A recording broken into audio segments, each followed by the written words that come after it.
সিয়াম হোসেনকে হেফাজতে নিল সিআইডি। বাংলাদেশের সাংসদ খুনের ঘটনায় অন্যতম অভিযুক্ত সিয়াম। জানবো এ নিয়ে কথা বলে সঙ্গে রয়েছে আমাদের প্রতিনিধি পিয়ালি মিত্র। পিয়ালি, ঠিক কি জানতে পারছো? একেবারে দেখো, এই খুনের ঘটনায় যারা যারা যুক্ত ছিল তার মধ্যে অন্যতম অভিযুক্ত কিন্তু এই সিয়াম হোসেন এবং বাংলাদেশেরই বাসিন্দা।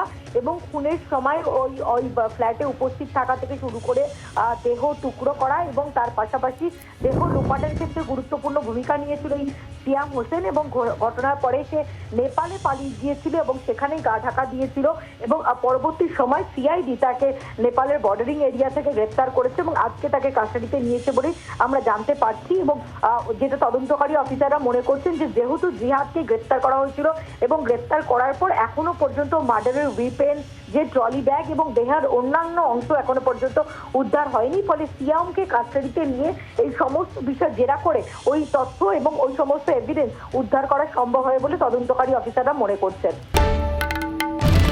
বাংলার আওয়াজ, বাঙালির আবেগ, জি 24 ঘন্টা।